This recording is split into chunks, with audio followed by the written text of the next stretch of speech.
حضور کا بازار میں جا کر دعوت کا پیش کرنا۔ حضرت ربیع بن عباد جو قبیلہ بنی دیل کے ہیں، جنہوں نے جاہلیت کا زمانہ پایا تھا اور مسلمان ہو گئے تھے، وہ فرماتے ہیں میں نے حضور کو زمانہ جاہلیت میں بازار ذیل مجاز میں دیکھا کہ آپ فرما رہے تھے اے لوگو لا الہ الا اللہ کہو کامیاب ہو جاؤ گے، اور لوگ آپ کے ارد گرد جمع تھے اور آپ کے پیچھے ایک روشن چہرے والا پینگا آدمی تھا جس کی 2 زلفیں تھیں، اور وہ یہ کہہ رہا تھا نعوذ باللہ کہ یہ بے دین اور جھوٹا آدمی ہے، جہاں بھی آپ تشریف لے جاتے وہ آپ کے پیچھے ہوتا۔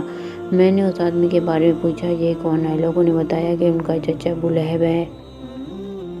ایک روایت میں یہ بھی ہے کہ آپ ابو لہب سے بھاگتے تھے اور وہ آپ کا پیچھا کرتا تھا، اور ایک اور روایت میں ہے کہ لوگ آپ پر ٹوٹ پڑتے تھے، لوگوں میں سے جن میں نے کسی کو آپ کے سامنے بولتے ہوئے نہیں دیکھا، اور آپ مسلسل دعوت دیتے جاتے تھے، خاموش نہیں ہوتے تھے۔ حضرت طارق بن عبداللہ فرماتے ہیں کہ میں بازار ذیل مجاز میں تھا کہ اچانک ایک نوجوان آدمی گزرا جس نے سرخ داڑھیوں والا جوڑا پہنا ہوا تھا، اور وہ یہ کہہ رہا تھا کہ اے لوگو لا الہ الا اللہ کہو کامیاب ہو جاؤ گے، اور اس کے پیچھے ایک آدمی تھا جس نے اس نوجوان کی ایڑیوں اور پنڈلیوں کو زخمی کر رکھا تھا، اور وہ کہہ رہا تھا کہ اے لوگو یہ جھوٹ ہے، اس کی بات مت مانو۔ میں نے پوچھا یہ کون ہے؟ کسی نے کہا یہ بنی ہاشم کا نوجوان ہے جو اپنے آپ کو اللہ کا رسول بناتا ہے، اور دوسرا اس کا چچا عبدالعزیٰ ابو لہب ہے۔ آگے حدیث اور بھی ہے۔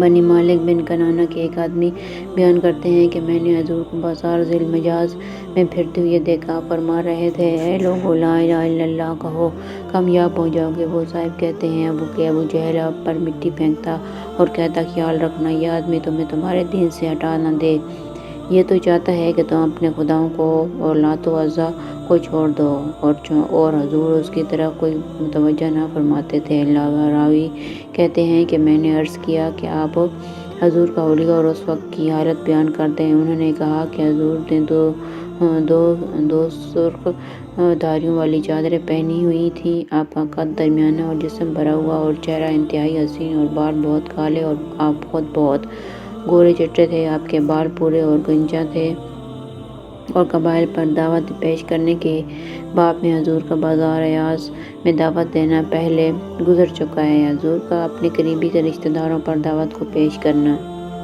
حضرت عائشہ فرماتی ہیں جب یہ آیت اور ڈر سنا دے اپنے قریب کے رشتہ داروں کو نازل ہوئی تو حضور کھڑے ہو کر فرمایا اے فاطمہ بنت محمد، اے صفیہ بنت عبد المطلب، اے اولاد عبد المطلب، اپنی بیٹی اور پھوپھی کو اور دادا عبد المطلب کی اولاد کو مخاطب کر کے فرمایا اللہ سے لے کر تمہیں کچھ دینے میں میرا کوئی زور نہیں چلتا، ہاں میرے مال میں سے جو چاہو مانگ سکتے ہو۔ حضرت علی فرماتے ہیں کہ جب یہ آیت نازل ہوئی تو حضور نے اپنے خاندان والوں کو جمع فرمایا، 30 آدمی جمع ہو گئے، سب نے کھایا پیا۔ حضرت علی فرماتے ہیں کہ حضور نے ان سے یہ فرمایا تم میں کون ایسا ہے جو میرے قرضے کی ادائیگی اور میرے وعدوں کے پورا کرنے کی ذمہ داری لیتا ہے؟ جو یہ ذمہ داری لے گا وہ جنت میں میرے ساتھ ہوگا، اور وہ میرے اہل میں میرا قائم مقام ہوگا۔ ایک آدمی نے کہا آپ تو سمندر ہیں، آپ کی ان ذمہ داریوں کو کون نبھا سکتا ہے؟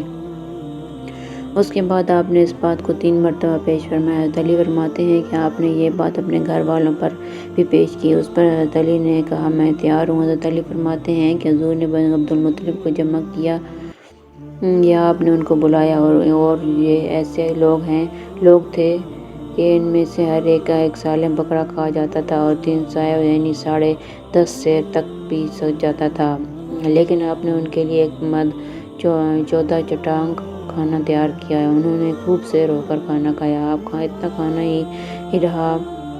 کھانا اتنا ہی رہا جتنا پہلے تھا، اس میں کوئی کمی نہیں آئی، ایسے معلوم ہوتا تھا کہ جیسے اسے ہاتھ ہی نہ لگایا ہو۔ پھر آپ نے ایک چھوٹا پیالہ منگوایا، جسے انہوں نے پیا تو وہ سیراب ہو گئے، اور مشروب ویسے ہی باقی رہا جیسے کسی نے اسے ہاتھ ہی نہ لگایا ہو، اسے کسی نے پیا ہی نہ ہو۔ اور آپ نے فرمایا عبد المطلب مجھے تمہاری طرف خاص طور پر اور تمام انسانوں کی طرف عام طور پر بھیجا گیا ہے، اور تم میرا یہ معجزہ دیکھ چکے ہو کہ تم سب نے سیر ہو کر کھانا کھایا اور پیا، اور کھانے اور پینے میں کوئی کمی نہیں آئی، تم میں سے کون میرا بھائی اور میرا ساتھی بننے پر مجھ سے بیعت کرتا ہے؟ حضرت علی فرماتے ہیں کہ کوئی بھی کھڑا نہ ہوا تو میں کھڑا ہو گیا، حالانکہ میں ان سب میں چھوٹا تھا، آپ نے مجھ سے فرمایا بیٹھ جاؤ، آپ نے ان سے 3 مرتبہ یہ مطالبہ کیا، ہر دفعہ میں ہی کھڑا ہوتا رہا اور آپ مجھے فرما دیتے کہ بیٹھ جاؤ۔ تیسری مرتبہ آپ نے اپنے ہاتھ میرے ہاتھ پر مارا، یعنی مجھے بیعت کیا۔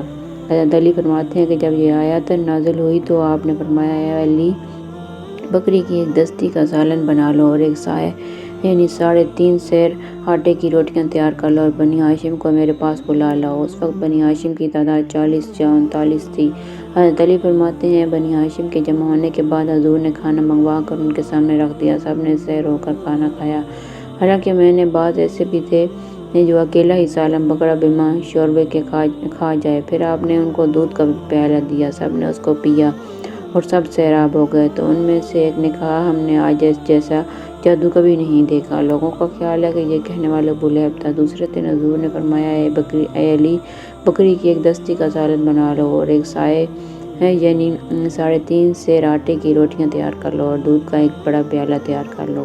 حضرت علی فرماتے ہیں کہ میں نے یہ سارا انتظام کر لیا۔ انہوں نے پہلے دن کی طرح سے خوب کھایا اور خوب پیا اور پہلے دن کی طرح کھانا اور دودھ بچ گیا، ان میں برکت ہو گئی۔ اس دن ایک آدمی نے کہا، ہم نے آج جیسا جادو کبھی نہیں دیکھا۔ تیسرے دن حضور صلی اللہ علیہ وآلہ وسلم نے پھر فرمایا، اے علی، بکری کی ایک دستی کا سالن بنا لو اور ایک سائے آٹے کی روٹیاں تیار کر لو اور دودھ کا ایک بڑا پیالہ تیار کر لو۔ چنانچہ میں نے سب کچھ تیار کر لیا۔ آپ نے فرمایا، علی بن ہاشم کو میرے پاس بلا لاؤ۔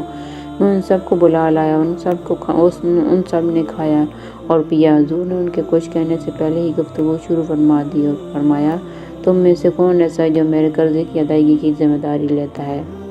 حضرت علی فرماتے ہیں، میں بھی چپ رہا اور باقی لوگ بھی چپ رہے۔ آپ نے دوبارہ یہی بات ارشاد فرمائی تو میں نے کہا، یا رسول اللہ، میں تیار ہوں۔ حضور نے فرمایا، تم اے علی یعنی اس کام کے لیے تم ہی مناسب ہو۔ ابن ابی حاتم نے بھی اسی مضمون کی حدیث بیان کی ہے کہ اس میں یہ مضمون ہے کہ حضور نے فرمایا کہ تم میں سے کون میرے قرضے کی ادائیگی کی ذمہ داری لیتا ہے اور میرے بعد میرے علم میں میرا قائم مقام بننے کے لیے تیار ہے۔ حضرت علی فرماتے ہیں کہ سب لوگ خاموش رہے اور حضرت عباس بھی اس ڈر کی وجہ سے خاموش رہے کہ حضور کے قرضے کو ادا کرنے کے لیے کہیں ان کا سارا مال نہ خرچ کرنا پڑے۔ حضرت علی فرماتے ہیں کہ میں اس وجہ سے خاموش رہا کہ حضرت عباس مجھ سے عمر میں بڑے ہیں اور پھر خاموش ہیں۔ پھر آپ نے یہی بات دوبارہ فرمائی، حضرت عباس پھر خاموش رہے۔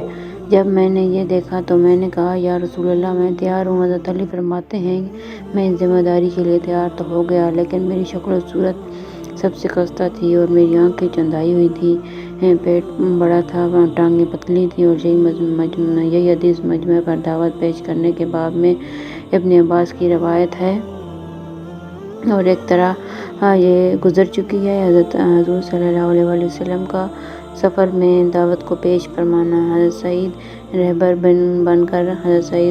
بن کر حضور کو رگوں پر گھاٹی کے راستے سے لے کر گئے تھے۔ ان کے بیٹے کہتے ہیں کہ میرے والد نے مجھ سے بیان فرمایا کہ حضور ہمارے ہاں تشریف لائے، آپ کے ساتھ حضرت ابوبکر بھی تھے۔ حضرت ابوبکر کی ایک شیر خوار بیٹی ہمارے ہاں بسلسلہ رضاعت رہتی تھی اور اب حضور چاہتے تھے کہ مدینہ کا سفر چھوٹے راستے سے کریں تو ان سے حضرت سعد نے عرض کیا کہ رکوبہ گھاٹی کے نیچے سے جو راستہ جاتا ہے وہ زیادہ قریب ہے، لیکن وہاں قبیلہ اسلم کے 2 ڈاکو رہتے ہیں جن کو مہانہ کہا جاتا ہے، اگر آپ چاہیں تو ان کے پاس سے گزرنے والے راستے سے سفر کریں۔ حضور نے فرمایا، ان ڈاکیوں والے سے راستے سے ہمیں لے چلو۔ حضرت سعید فرماتے ہیں کہ ہم اس راستے سے چلے۔ جب ہم ان کے قریب پہنچے تو ان میں سے ایک دوسرے سے کہہ رہا تھا، لو یہ جوانی آ گیا۔ حضور نے ان دونوں کو دعوت دی اور ان پر اسلام کو پیش کی فرمایا، وہ دونوں مسلمان ہو گئے۔ آپ نے ان کے نام پوچھے تو انہوں نے کہا، ہم مہنان ہیں، یعنی دو گرے پڑے آدمی۔ آپ نے فرمایا، نہیں، تم دونوں مکرمان ہو، یعنی قابل اکرام ہو۔ پھر آپ نے انہیں اپنے پاس مدینہ آنے کا حکم دیا۔ آگے حدیث اور بھی ہے۔ حضرت ابن عمر فرماتے ہیں کہ ہم ایک سفر میں حضور صلی اللہ علیہ وآلہ وسلم کے ساتھ تھے، سامنے سے ایک دیہاتی آیا۔ جب وہ حضور کے قریب پہنچا تو اس سے حضور نے پوچھا، کہاں کا ارادہ ہے؟ اس نے کہا، اپنے گھر جا رہا ہوں۔ آپ نے فرمایا، تو تم کلمہ شہادت پڑھ لو۔ اس نے کہا، جو بات آپ کہہ رہے ہیں کیا اس پر کوئی گواہ ہے؟ آپ نے فرمایا، یہ درخت گواہ ہے۔ چنانچہ حضور اس نے اس درخت کو بلایا اور وہ درخت وادی کے کنارے پر تھا۔ وہ درخت زمین کو پھاڑتا ہوا آپ کے سامنے آ کر کھڑا ہو گیا۔ آپ نے اس سے 3 مرتبہ گواہی طلب فرمائی۔ اس نے 3 مرتبہ گواہی دی کہ حضور جیسے فرما رہے ہیں میں بات ویسے ہی ہے۔ پھر وہ درخت اپنی جگہ واپس چلا گیا۔ وہ دیہاتی اپنی قوم کے پاس واپس چلا گیا اور جاتے ہوئے اس نے حضور سے یہ عرض کیا کہ اگر میری قوم والوں نے میری بات نہ مان لی تو میں ان سب کو آپ کے پاس لے آؤں گا، ورنہ میں خود آپ کے پاس واپس آ جاؤں گا اور آپ کے ساتھ رہا کروں گا۔ حسن مسلمی فرماتے ہیں کہ جب حضور نے مکہ سے مدینہ کو ہجرت فرمائی اور آپ غمیم مقام پر پہنچے تو حضرت بریرہ بن نصیب آپ کی خدمت میں حاضر ہوئی۔ آپ نے ان کو اسلام کی دعوت دی اور وہ بھی مسلمان ہو گئے اور ان کے ساتھ تقریباً 80 گھرانے بھی مسلمان ہو گئے۔ پھر حضور نے عشاء کی نماز پڑھائی اور انہوں نے آپ کے پیچھے نماز ادا کی۔ حضور کا دعوت دینے کے لیے پیدل سفر فرمانا۔ حضرت عبداللہ بن جعفر فرماتے ہیں کہ جب ابو طالب کا انتقال ہوا تو آپ طائف والوں کو اسلام کی دعوت دینے کے لیے طائف پیدل تشریف لے گئے۔ آپ نے ان کو اسلام کی دعوت دی لیکن انہوں نے آپ کی دعوت کو قبول نہ کیا۔ آپ وہاں سے واپس ہوئے۔ راستے میں ایک درخت کے سائے میں 2 رکعت نماز پڑھی اور پھر یہ دعا فرمائی، اے اللہ تجھ ہی سے شکایت کرتا ہوں، میں اپنی کمزوری اور لوگوں میں ذلت اور رسوائی کی۔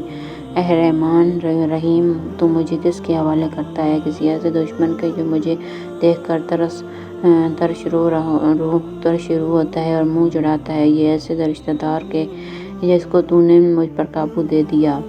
اے اللہ، اگر تو مجھ سے ناراض نہیں تو مجھے کسی کی بھی پرواہ نہیں، تیری حفاظت مجھے کافی ہے۔ میں آپ کے اس چہرے کے طفیل جس سے تمام اندھیریاں روشن ہو گئی اور جس سے دنیا و آخرت کے سارے کام درست ہو جاتے ہیں، اس بات سے پناہ مانگتا ہوں کہ مجھ پر تیرا غصہ ہو یا تو مجھ سے ناراض ہو۔ تیری ناراضگی کا اس وقت تک دور کرنا ضروری ہے جب تک تو راضی نہ ہو۔ اللہ کے سوا کسی سے نیکی کی طاقت نہیں ملتی۔ یہی حدیث دعوت الہی اللہ کی وجہ سے تکلیفیں برداشت کرنے کے باب میں حضرت ظہری وغیرہ کی روایات سے اور تفصیل سے آگے آئے گی۔ میدان جنگ میں اللہ تعالیٰ کی طرف دعوت دینا۔ حضرت ابن عباس فرماتے ہیں جب تک حضور کسی قوم کو دعوت نہ دے لیتے اس وقت تک ان سے جنگ نہ فرماتے۔ حضرت عبد الرحمن بن عوف فرماتے ہیں جب حضور کوئی لشکر روانہ فرماتے تو ان کو یہ نصیحت فرماتے کہ لوگوں سے الفت پیدا کرو اور ان کو اپنے سے مانوس کرو، جب تک ان کو دعوت نہ دے لو ان پر حملہ نہ کرنا اور چھاپا نہ مارنا، کیونکہ روئے زمین پر جتنے کچے اور پکے مکان ہیں، یعنی جتنے شہر اور دیہات ہیں، ان کے رہنے والوں کو تم اگر مسلمان بنا کر میرے پاس لے آؤ، یہ مجھے اس سے زیادہ محبوب ہے کہ تم ان کی عورتوں اور بچوں کو میرے پاس لے آؤ اور ان کے مردوں کو قتل کر دو۔ حضرت بریرہ فرماتے ہیں کہ حضور جب کسی کو کسی جماعت یا لشکر کا امیر بنا کر روانہ فرماتے تو اس کو خاص اپنی ذات کے بارے میں بھی اللہ سے ڈرانے کا حکم دیتے اور جو مسلمان اس کے ساتھ ہیں اس کے ساتھ اچھا سلوک کرنے کا بھی حکم دیتے اور فرماتے کہ جب تمہارا مشرک دشمنوں سے سامنا ہو تو ان کو 3 باتوں میں سے ایک کی دعوت دینا۔ ان باتوں میں سے جو بات بھی وہ مان لیں تم ان سے قبول کر لینا اور ان سے جنگ کرنے سے رک جانا۔ پہلے ان کو اسلام کی دعوت دو اور انہیں یہ بتلا دو کہ اگر وہ ایسا کریں گے تو ان کو وہ تمام منافع ملیں گے جو مہاجرین کو ملتے ہیں اور ان پر وہ تمام ذمہ داریاں ہوں گی جو مہاجرین پر ہوتی ہیں۔ اگر وہ نہ مانیں اور اپنے علاقے میں رہنے کو ہی پسند کریں تو انہیں یہ بتا دو کہ وہ دیہاتی مسلمانوں کی طرح سے ہوں گے اور اللہ کے حکم جو عام مسلمانوں کے ذمہ ہے وہ ان کے ذمہ ہوں گے اور انہیں فیہ اور مال غنیمت میں سے کوئی حصہ نہیں ملے گا۔ اگر مسلمانوں کے ساتھ جہاد میں شریک ہوئے تو حصہ ملے گا۔ اگر وہ اسلام کو قبول کرنے سے انکار کر دیں تو انہیں جزیہ دینے کی دعوت دو۔ اگر وہ منہ مان نہ جائیں تو تم اسے قبول کر لو اگر ان سے رک جاؤ اور اگر وہ اسے بھی نہ مانیں تو اللہ سے مدد لے کر ان سے جنگ کرو اور جب تم کسی قلعہ والوں کا محاصرہ کرو اور قلعے والے تم سے یہ مطالبہ کریں کہ ہمیں اللہ کے حکم پر اتارو تو تم ایسا نہ کرنا، کیونکہ تم یہ نہیں جانتے ہو کہ ان کے بارے میں اللہ کا کیا حکم ہے، بلکہ تم ان سے اپنے فیصلے کے ماننے کا مطالبہ کرو، پھر تم ان کے بارے میں جو چاہو فیصلہ کرو۔ حضرت انس بن مالک فرماتے ہیں کہ حضور نے حضرت علی بن ابی طالب کو ایک قوم سے جنگ کرنے کے لیے بھیجا۔ پھر حضرت علی کے پاس ایک قاصد بھیجا اور اس قاصد کو یہ ہدایت کی کہ حضرت علی کو پیچھے سے آواز نہ دینا آواز نہ دینا، اور ان کو یہ پیغام دو کہ حضور نے اپنا انتظار کرنے کا حکم دے رہے ہیں، اور ان سے یہ بھی کہو کہ تم جب تک کسی قوم کو دعوت نہ دے لو ان سے جنگ نہ کرو۔ حضرت علی فرماتے ہیں کہ جب حضور نے انہیں بھیجا تو ان سے فرمایا کہ جب تک تم کسی قوم کو دعوت نہ دے لو ان سے جنگ نہ کرو۔ حضرت سہل بن سعید کی حدیث روایت بخاری وغیرہ پہ گزر چکی ہے، اور حضور نے حضرت علی کو جنگ خیبر کے دن فرمایا تم اطمینان سے چلتے رہو یہاں تک کہ ان کے میدان میں پہنچ جاؤ، پھر ان کو اسلام کی دعوت دو، اللہ تعالیٰ کے جو حق ان پر واجب ہے وہ ان کو بتاؤ۔ اللہ کی قسم تمہارے ذریعے سے اللہ تعالیٰ ایک آدمی کو ہدایت دے دے، یہ تمہارے لیے اس سے زیادہ بہتر ہے کہ تم سرخ اونٹ مل جائیں۔ حضرت فردہ بن مسیک فرماتے ہیں کہ میں نے حضور صلی اللہ علیہ وسلم کی خدمت میں حاضر ہو کر عرض کیا، یا رسول اللہ، کیا میں اپنی قوم کے ماننے والوں کو لے کر قوم کے نہ ماننے والوں سے جنگ نہ کروں؟ آپ نے فرمایا ضرور کرو۔ پھر میری رائے کچھ بدل گئی تو میں نے عرض کیا، یا رسول اللہ، میرا خیال ہے کہ میں ان سے جنگ نہ کروں کیونکہ وہ اہل سبا ہیں، وہ بہت عزت والے اور بڑی طاقت والے ہیں، لیکن حضور نے مجھے امیر بنا دیا اور سبا سے جنگ کرنے کا حکم دیا۔ جب میں آپ کے پاس سے چلا گیا تو اللہ تعالیٰ نے سبا کے بارے میں قرآن کی آیات نازل فرمائیں، تو حضور نے فرمایا کہ لطیفی کیا ہوا؟ آپ نے مجھے بلانے کے لیے میرے گھر ایک آدمی بھیجا۔ جب وہ آدمی میرے گھر پہنچا تو میں گھر سے روانہ ہو چکا تھا، اس نے مجھے راستے سے واپس ہونے کو کہا، چنانچہ میں واپس حضور کی خدمت میں آیا۔ آپ بیٹھے ہوئے تھے اور آپ کے ارد گرد صحابہ بھی بیٹھے ہوئے تھے۔ آپ نے مجھ سے فرمایا قوم کو دعوت دو، ان میں سے جو مان جائے اسے قبول کر لو، اور جو نہ مانے ان کے بارے میں جب تک مجھے خبر نہ ہو جائے جلدی نہ کرنا۔ لوگوں میں سے ایک آدمی نے کہا، یا رسول اللہ، سبا کیا چیز ہے؟ کوئی جگہ ہے یا عورت؟ آپ نے فرمایا سبا تو عرب کا ایک مرد تھا جس کے 10 بیٹی ہوئی ہیں، ان میں سے 6 یمن میں آباد ہوئے اور 4 شام میں۔ جو شام میں آباد ہوئی ہے ان کے نام لخم اور جذام اور غسان اور عاملہ ہیں، اور یمن میں آباد ہونے والوں کے نام عزو اور قندہ اور خمیر اور اشرجون اور انمار اور مزہج ہیں۔ اس آدمی نے پوچھا، یا رسول اللہ، نماز کون ہے؟ آپ نے فرمایا نمار کون ہیں؟ اور آپ نے فرمایا نمار وہ ہیں جن میں اشم اور بجیلہ قبیلے کے لوگ ہیں۔ حضرت فروا فرماتے ہیں کہ میں حضور کی خدمت میں حاضر ہوا اور عرض کیا، یا رسول اللہ، کیا میں اپنی قوم کے ماننے والوں کو لے کر نہ ماننے والوں سے جنگ کروں؟ آپ نے فرمایا ہاں، اپنی قوم کے ماننے والوں کو لے کر نہ ماننے والوں سے جنگ کرو۔ جب میں واپس مڑا تو آپ نے مجھے بلایا اور فرمایا کہ جب تک تم ان کو اسلام کی دعوت نہ دے لو اور ان سے جنگ نہ کرنا۔ میں نے پوچھا، یا رسول اللہ، سبا کیا چیز ہے؟ کیا وہ کوئی وادی ہے یا کوئی پہاڑ ہے یا اور کوئی چیز ہے؟ آپ نے فرمایا نہیں، سبا تو عرب کا ایک آدمی تھا جس کے 10 بیٹے ہوئے۔ آگے حدیث اور بھی ہے۔ حضرت خالد بن سعید فرماتے ہیں کہ حضور نے مجھے یمن بھیجا اور فرمایا کہ عرب کے جس قبیلے پر تمہارا گزر ہوا اور تمہیں اس قبیلے سے اذان کی آواز سنائی دی تو ان سے چھیڑ چھاڑ نہ کرنا، اور جس قبیلے سے تمہیں اذان کی آواز نہ سنائی دے اس کو اسلام کی دعوت دینا۔ حضرت ابی بن کعب فرماتے ہیں کہ لات اور عزا بتوں کے پاس رہنے والوں میں سے کچھ لوگ قیدی بنا کر حضور کی خدمت میں لائے گئے۔ فرماتے ہیں کہ حضور نے لانے والوں سے پوچھا، کیا تم نے ان کو اسلام کی دعوت دی تھی؟ انہوں نے عرض کیا، یا جی نہیں۔ آپ نے فرمایا ان کا راستہ چھوڑ دو یہاں تک کہ یہ اپنی امن کی جگہ میں پہنچ جائیں۔ پھر آپ نے یہ 2 آیتیں تلاوت فرمائیں، ہم نے تجھ کو بھیجا بنانے والا اور خوشخبری سنانے والا اور ڈرانے والا اور بلانے والا اللہ کی طرف اس کے حکم سے اور چمکتا ہوا چراغ، آخری آیات تک، اور اترا ہے تم مجھ پر یہ قرآن تاکہ تم کو اس سے خبردار کروں اور جس کو یہ پہنچے۔ کیا تم گواہی دیتے ہو کہ اللہ کے ساتھ معبود اور بھی ہیں؟ حضور نے لات و عزا کے پاس رہنے والوں کی طرف ایک لشکر بھیجا جنہوں نے عرب کے اس ایک قبیلے پر رات کو اچانک حملہ کیا اور ان تمام لڑنے والوں کو اور ان کے بال بچوں کو قید کر لیا اور حضور کی خدمت میں لے آئے۔ ان قیدیوں نے حضور سے کہا، انہوں نے دعوت دیے بغیر ہم پر حملہ کیا ہے۔ حضور نے لشکر والوں سے پوچھا، انہوں نے قیدیوں کی بات کی تصدیق کی۔ آپ نے فرمایا ان کی امن کی جگہ میں واپس پہنچاؤ، پھر ان کو دعوت دو۔ حضور کا افراد کو اللہ اور رسول کی دعوت دینے کے لیے بھیجنا۔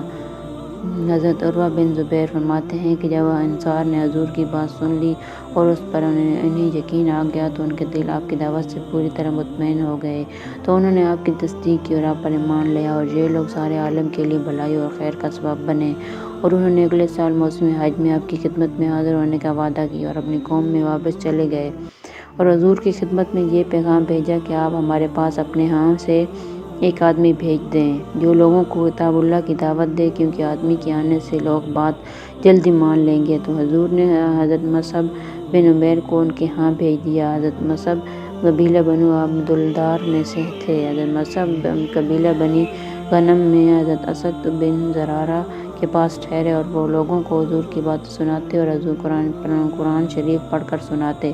پھر حضرت مصعب حضرت بن سعید بن معاذ کے پاس ٹھہر کر دعوت کے کام میں لگے رہے اور اللہ تعالیٰ کے ہاتھوں لوگوں کو ہدایات دیتے رہے، حتیٰ کہ انصار کے ہر گھر میں کچھ نہ کچھ لوگ مسلمان ہو گئے اور ان کے بت توڑ دیے گئے۔ حضرت مصعب بن عمیر حضور کے پاس واپس چلے گئے اور ان کو مکری بڑھانے والے کے نام سے پکارا جاتا تھا۔ طبرانی میں حضرت عروہ کی یہ حدیث اور زیادہ تفصیل سے مذکور ہے اور اس میں حضور کے انصار پر دعوت کو پیش فرمانے کا ذکر بھی ہے، جیسے کہ امر انصار کی ابتدا کے باب میں انشاءاللہ آگے آئے گا۔ اور اس حدیث میں یہ مضمون ہے کہ انصار اپنی قوم میں واپس چلے گئے اور خفیہ طور پر دعوت دینے لگے، ان کو رسول اللہ کی خبر دی اور جو دین دے کر اللہ نے آپ کو بھیجا ہے اس کے بارے میں ان کو بتایا اور قرآن سنا کر انہیں حضور کی اور دین کی دعوت دی۔ چنانچہ انصار کے ہر گھر میں کچھ نہ کچھ افراد مسلمان ہو گئے۔ پھر انہوں نے حضور کی خدمت میں یہ پیغام بھیجا کہ آپ ہمارے پاس اپنے ہاں سے ایسا آدمی بھیج دیں جو لوگوں کو کتاب اللہ سنا کر اللہ کی طرف دعوت دے، کیونکہ آدمی کے آنے سے لوگ بات جلدی مان لیں گے۔ چنانچہ حضور نے قبیلہ بنی عبدالدار کے حضرت مصعب بن عمیر کو ان کے ہاں بھیج دیا اور وہ قبیلہ بنی غنم میں حضرت اسد بن زرارہ کے پاس ٹھہرے اور لوگوں کو دعوت دینے میں مشغول ہو گئے۔ اسلام پھیلنے لگا اور اسلام والے زیادہ ہونے لگے اور وہ خفیہ طور پر دعوت دے رہے تھے۔ پھر حضرت عروہ نے حضرت مصعب کے حضرت سعد بن معاذ کو دعوت دینے کا اور حضرت سعد کے مسلمان ہونے اور قبیلہ بن عبدالدار معاذ کو دعوت دینے کا اور حضرت سعد کے مسلمان ہونے قبیلہ بنو عبدالہاشم کے مسلمان ہونے کا تذکرہ کیا، جیسا کہ حضرت مصعب کی دعوت دینے کے باب میں آگے آئے گا۔ پھر حضرت عروہ نے فرمایا کہ بنی نجار نے حضرت مصعب بن عمیر کو اپنے ہاں سے چلے جانے کو کہا اور اس بارے میں نے میزبان حضرت اسد بن زرارہ پر انہوں نے سختی کی۔ چنانچہ حضرت مصعب بن عمیر حضرت سعد بن معاذ کے یہاں منتقل ہو گئے اور وہ دعوت کے کام میں لگے رہے اور اللہ تعالیٰ ان کے ہاتھوں لوگوں کو ہدایت دیتے رہے، حتیٰ کہ انصار کے ہر گھر میں کچھ نہ کچھ افراد ضرور مسلمان ہو گئے اور ان کے سردار اور شرفا مسلمان ہو گئے اور حضرت عمرو بن الجموح بھی مسلمان ہو گئے اور ان کے بت توڑ دیے گئے اور مسلمان ہی مدینے میں زیادہ معزز شمار ہونے لگے اور ان کا معاملہ ٹھیک ہو گیا۔ حضرت مصعب بن عمیر حضور کی خدمت میں واپس چلے گئے اور ان کو مکری پڑھانے والے کے نام سے پکارا جاتا تھا۔ ابو نعیم نے ظہری سے حلیہ میں یہ روایت اس طرح بیان کی ہے کہ انصار مدینہ نے حضرت معاذ بن افرا اور حضرت رافع بن مالک کو حضور کی خدمت میں یہ پیغام دے کر بھیجا کہ آپ اپنے ہاں سے ہمارے پاس ایک ایسا آدمی بھیج دیں جو لوگوں کو کتاب اللہ سنا کر اللہ کی دعوت دے، کیونکہ ان کی بات ضرور قبول کر لی جائے گی۔ چنانچہ حضور نے حضرت مصعب بن عمیر کو انصار کے ہاں بھیج دیا۔ آگے کا مضمون پچھلی روایات کی طرح ہے۔ حضرت ابو امامہ فرماتے ہیں کہ مجھے حضور نے میری قوم کے پاس بھیجا تاکہ میں ان کو اللہ عز و جل کی دعوت دوں اور ان پر اسلام کے احکام کو پیش کروں۔ چنانچہ جب میں اپنی قوم کے پاس پہنچا تو اپنے اونٹوں کو پانی پلا چکے تھے، ان کا دودھ نکال کر پی چکے تھے، اور جب انہوں نے مجھے دیکھا تو خوش ہو کر کہا، صدی بن عجلان کو خوش آمدید ہو۔ صدی حضرت ابو امامہ کا نام ہے اور انہوں نے یہ کہا کہ ہمیں یہ خبر پہنچی ہے کہ تم اس آدمی کی طرف مائل ہو گئے ہو۔ میں نے کہا، نہیں، میں تو اللہ اور اس کے رسول پر ایمان لایا ہوں اور مجھے اللہ کے رسول نے تمہارے پاس بھیجا ہے تاکہ میں تم پر اسلام اور اس کے احکام پیش کروں۔ فرماتے ہیں کہ ہماری یہ باتیں ہو ہی رہی تھیں کہ وہ کھانے کا ایک پیالہ لے آئے اور اپنے بیچ میں رکھ کر سب اس کے ارد گرد جمع ہو گئے اور اس میں سے کھانے لگے اور مجھ سے کہا، اے زیدی تم بھی آؤ۔ میں نے کہا، تمہارا بھلا ہو، میں تمہارے پاس ایسی ذات گرامی کے پاس سے آ رہا ہوں جو اللہ کا نازل کردہ حکم یہ بتاتے ہیں کہ جو جانور ذبح نہ کیا جائے وہ تم پر حرام ہے۔ انہوں نے پوچھا کہ اس کے بارے میں انہوں نے کیا بتایا ہے؟ میں نے کہا، یہ آیت نازل ہوئی، حرام ہوا تم پر مردہ جانور اور لہو اور گوشت سور کا سے لے کر اور یہ کہ تقسیم کرو جوئے کے تیروں سے تک۔ چنانچہ میں اس کو اسلام کی دعوت دینے لگا اور لیکن وہ انکار کرتے رہے۔ میں نے کہا، تمہارا بھلا ہو، ذرا مجھے پانی تو پلا دو، میں بہت پیاسا ہوں۔ انہوں نے کہا، نہیں، ہم تمہیں پانی نہیں دیں گے تاکہ تم ایسے ہی مر جاؤ۔ میرے پاس ایک پگڑی تھی، میں نے اس میں اپنا سر لپیٹ لیا اور میں سخت گرمی میں ریت پر لیٹ گیا۔ میری آنکھ لگ گئی۔ میں نے خواب میں دیکھا کہ ایک آدمی میرے پاس شیشے کا گلاس لے کر آیا۔ اس گلاس سے خوبصورت گلاس کسی نے نہ دیکھا ہوگا۔ اس میں ایک ایسے پینے کی ایسی چیز تھی جس سے زیادہ لذیذ اور پرکشش کسی نے نہ دیکھی ہوگی۔ اس نے وہ گلاس مجھے دے دیا اور جسے میں نے پی لیا اور جب میں پی چکا تو میری آنکھ کھل گئی اور اللہ کی قسم اس کے بعد مجھے کبھی پیاس نہیں لگی۔ اور اب مجھے یہ بھی نہیں پتا کہ پیاس کیا چیز ہوتی ہے۔ ابو لال نے یہ حدیث مختصر بیان کی ہے جس کے آخر میں یہ ہے کہ میری قوم کے ایک آدمی نے ان سے کہا کہ تمہاری قوم کے سرداروں میں سے ایک آدمی آیا ہے اور تم نے اس کی کوئی خاطر تواضع نہیں کی۔ چنانچہ وہ میرے پاس دودھ لے کر آئے۔ میں نے ان سے کہا، مجھے اس دودھ کی ضرورت نہیں، اور میں نے ان کو خواب کا واقعہ بتایا اور پھر اپنا بھرا ہوا پیٹ ان کو دکھایا، جس پر وہ سب مسلمان ہو گئے۔ بہقی نے دلائل میں جو روایت نقل کی ہے اس میں یہ ہے کہ حضور نے ان کو ان کی قوم بحیلہ کی طرف بھیجا تھا۔ حضرت اخنف بن قیس فرماتے ہیں کہ میں حضرت عثمان کے زمانے میں بیت اللہ کا طواف کر رہا تھا۔ اتنے میں بنو لیث کے ایک آدمی نے میرا ہاتھ پکڑ کر کہا، کیا میں تم کو ایک خوشخبری نہ سنا دوں؟ میں نے کہا، ضرور۔ اس نے کہا، کیا تمہیں یاد ہے کہ مجھے حضور نے تمہاری قوم کے پاس بھیجا تھا اور میں ان پر اسلام کو پیش کرنے لگا اور ان کو اسلام کی دعوت دینے لگا، تو تم نے کہا تھا کہ تم ہمیں بھلائی کی دعوت دے رہے ہو اور بھلی بات کا حکم کر رہے ہو، اور وہ حضور بھلائی کی دعوت دے رہے ہیں۔ تو حضور کو جب تمہاری یہ بات پہنچی تو آپ نے فرمایا، حضرت اے اللہ اخنف کی مغفرت فرما۔ اخنف فرمایا کرتے تھے کہ میرے پاس ایسا کوئی عمل نہیں جس پر مجھے حضور کی اس دعا سے زیادہ امید ہو۔ مجھے حضور نے آپ کی قوم بنو سعید کے پاس اسلام کی دعوت دینے کے لیے بھیجا، تو تم نے دعوت سن کر کہا تھا کہ وہ حضور بھلائی کی بات ہی کہہ رہے ہیں، یا کہا تھا کہ میں اچھی بات ہی سن رہا ہوں؟ پھر میں نے حضور کی خدمت میں واپس آ کر تمہاری بات بتائی، جس پر حضور نے فرمایا، مجھے حضور کی اس دعا پر جتنی امید ہے اتنی وہ کسی عمل پر نہیں۔ حضرت انس فرماتے ہیں کہ حضور نے اپنے صحابہ میں سے ایک آدمی کو زمانہ جاہلیت کے ایک بڑے سردار کے پاس اللہ تبارک تعالیٰ کی دعوت دینے کے لیے بھیجا۔ دعوت کو سن کر اس سردار نے کہا کہ تم مجھے اپنے جس رب کی دعوت دے رہے ہو وہ کسی چیز کا بنا ہوا ہے۔ وہ کس چیز کا بنا ہوا ہے؟ لوہے یا تانبے کا، سونے یا چاندی کا؟ ان صحابی نے حضور کی خدمت میں آ کر سارا قصہ بتایا۔ حضور نے ان کو ان کے پاس دوبارہ بھیج دیا۔ اس دفعہ بھی اس نے وہی بات کہی۔ انہوں نے آ کر حضور کو پھر بتا دیا۔ حضور نے تیسری مرتبہ پھر ان کو اس کے پاس بھیجا۔ اس نے پھر وہی بات کہی۔ انہوں نے کہا، حضور کو پھر بتا دیا۔ تو حضور نے فرمایا، اللہ تبارک تعالیٰ اس سردار پر بجلی گرائی جس نے اسے جلا دیا۔ چنانچہ یہ آیت نازل ہوئی، اور بھیجتا ہے کڑک بجلیاں، پھر ڈالتا ہے جس پر چاہے، اور یہ لوگ جھگڑتے ہیں اللہ کی بات میں اور اس کی پکڑ سخت ہے۔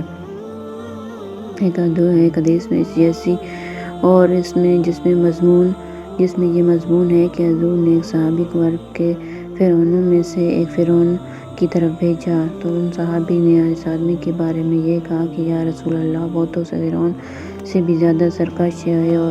اور اس روایات میں یہ بھی ہے کہ ان صحابی نے اس آدمی کے پاس جا کر تیسری مرتبہ پھر اپنی وہی بات دہرائی، یعنی تیسری مرتبہ پھر اس آدمی کے سر پر ایک بادل بھیجا جو زور سے گرجا، پھر اس بادل میں سے ایک بجلی اس آدمی پر گری جس نے اس کی کھوپڑی کو اڑا دیا۔ اور خالد بن سعید کی حدیث، پہلے میدان جنگ میں اللہ تعالیٰ کی دعوت دینے کے باب میں گزر چکی ہو۔ فرماتے ہیں کہ حضور نے مجھے یمن بھیجا اور فرمایا کہ عرب کے جس قبیلے پر تمہارا گزر ہو اور تمہیں اس قبیلے سے اذان کی آواز سنائی دے تو ان سے چھیڑ چھاڑ نہ کرنا ہے، اور جس قبیلے سے تمہیں اذان کی آواز سنائی نہ دے ان کو اسلام کی دعوت دینا۔ اور حضور کا حضرت عمر بن مرت کو ان کی قوم کی طرف بھیجنے کا قصہ عنقریب آئے گا۔ حضور کا اللہ تعالیٰ کی دعوت دینے کے لیے جماعتوں کو بھیجنا۔ حضرت ابن عمر فرماتے ہیں کہ حضور نے حضرت عبد الرحمن بن عوف کو بلا کر فرمایا تم تیاری کر لو کیونکہ میں تمہیں ایک جماعت کے ساتھ بھیجنا چاہتا ہوں۔ اس کے بعد طویل حدیث ذکر کی گئی ہے جس میں یہ مضمون ہے کہ چنانچہ حضرت عبد الرحمن روانہ ہوئے اور اپنے ساتھیوں کے پاس پہنچ گئے، اور پھر یہ حضرات وہاں سے آگے چلے حتیٰ کہ دومۃ الجندل مقام پر پہنچے۔ یہ مدینہ منورہ اور ملک شام کے درمیان ایک قلعہ تھا جس کی کئی بستیاں تھیں۔ چنانچہ جب دومہ میں حضرت عبد الرحمن داخل ہوئے تو انہوں نے دومہ والوں کو تین دن اسلام کی دعوت دی۔ تیسرے دن اسبق بن عمرو کلبی مسلمان ہو گئے جو کہ نصرانی تھے اور اپنی قوم کے سردار تھے۔ اس کے بعد عبد الرحمن نے قبیلہ جہینہ کے ایک آدمی حضرت رافع بن مقیس کے ہاتھ حضور کی خدمت میں ایک خط بھیجا جس میں تمام حالات لکھے، تو حضور نے ان کو جواب میں یہ تحریر فرمایا کہ تم اسب کی بیٹی سے شادی کر لو۔ چنانچہ انہوں نے ان سے شادی کر لی۔ حضرت اسب کی اس بیٹی کا نام تمازر ہے جس سے عبد الرحمن کے بیٹے ابو سلمہ پیدا ہوئی ہے۔ حضرت عبد الرحمن تمیمی فرماتے ہیں کہ حضور نے حضرت عمرو بن العاص کو بھیجا تاکہ وہ عربوں کو اسلام کی طرف جلدی آنے کی دعوت دیں، کیونکہ ان کے والد عاص بن وائل کی والدہ یعنی ان کی دادی قبیلہ بنو بلی سے تھیں، اس وجہ سے انہیں قبیلہ بنو بلی کی طرف بھیجا۔ آپ اس خاندانی رشتہ داری کی وجہ سے اس قبیلے کو مانوس کرنا اور ان سے جوڑ بیٹھنا چاہتے تھے۔ آپ عمرو علاقہ جذام کے سلاسل نامی ایک چشمے پر پہنچے۔ اسی چشمے کی وجہ سے اس عضو کا نام عضو ذات سلاسل مشہور ہو گیا۔ جب یہ وہاں پہنچے تو انہیں زیادہ خطرہ محسوس ہوا تو انہوں نے حضور کی خدمت میں آدمی بھیج کر مزید مدد طلب کی۔ چنانچہ حضور نے حضرت ابو عبیدہ بن الجراح کو مہاجرین اولین کے ہمراہ ان کے پاس بھیجا جن میں سے حضرت ابوبکر اور عمر بھی تھے۔ آگے حدیث اور بھی ہے جسے امارات کے باب میں انشاءاللہ آگے آئے گی۔ حضرت براء فرماتے ہیں کہ حضور نے حضرت خالد بن ولید کو اسلام کی دعوت دینے کے لیے یمن بھیجا۔ حضرت خالد بن ولید کے ساتھ جانے والی جماعت میں بھی ہی تھا۔ ہم 6 مہینے وہاں ٹھہرے۔ حضرت علی بن ابی طالب کو وہاں بھیجا۔ ان سے فرمایا کہ حضرت خالد کو تو واپس بھیج دیں اور ان کے ساتھیوں میں سے جو حضرت علی کے ساتھ وہاں رہنا چاہیں وہ رہ جائیں۔ چنانچہ حضرت براء فرماتے ہیں کہ میں بھی ان لوگوں میں تھا جو حضرت علی کے ساتھ ٹھہر گئے۔ جب ہم اہل یمن کے بالکل نزدیک پہنچے تو وہ بھی نکل کر ہمارے سامنے آ گئے۔ حضرت علی نے آگے بڑھ کر ہمیں نماز پڑھائی، پھر انہوں نے ہماری ایک صف بنائی اور ہم سے آگے کھڑے ہو کر ان کو حضور کا خط پڑھ کر سنایا۔ چنانچہ قبیلہ ہمدان سارا ہی مسلمان ہو گیا۔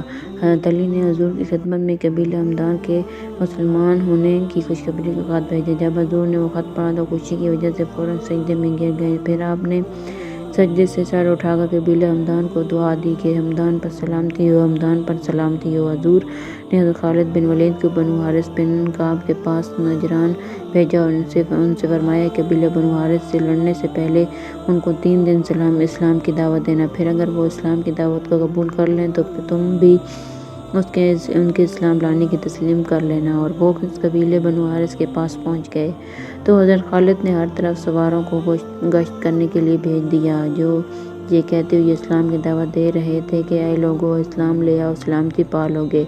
چنانچہ وہ سب لوگ مسلمان ہو گئے اور جس اسلام کی انہیں دعوت دی گئی تھی اس میں وہ داخل ہو گئے۔ حضور نے حضرت خالد کو حکم دیا تھا کہ اگر قبیلہ بنو حارث مسلمان ہو جائیں اور جنگ نہ کریں تو حضرت خالد ان میں ٹھہر کر ان کو اسلام اور قرآن و حدیث سکھائیں۔ چنانچہ حضرت خالد ان میں ٹھہر کر اسلام اور قرآن و حدیث سکھانے لگے۔ پھر حضرت خالد نے حضور کی خدمت میں خط بھیجا جس کا مضمون یہ ہے: بخدمت جناب حضرت نبی رسول اللہ من جانب خالد بن ولید، السلام علیکہ یا رسول اللہ ورحمۃ اللہ وبرکاتہ۔ میں آپ کے سامنے اللہ کی تعریف کرتا ہوں جس کے سوا کوئی معبود نہیں، ما بعد یا رسول اللہ آپ نے بنو حارث بن کعب کی طرف مجھے بھیجا تھا اور آپ نے مجھ سے فرمایا تھا کہ جب میں ان کے پاس پہنچ جاؤں تو ان سے 3 دن تک جنگ نہ کروں بلکہ ان کو اسلام کی دعوت دوں، اور اگر وہ مسلمان ہو جائیں تو ان کے اسلام کو تسلیم کر لوں اور ان کو اسلام کے احکام قرآن اور حدیث سکھاؤں۔ اگر وہ مسلمان نہ ہوں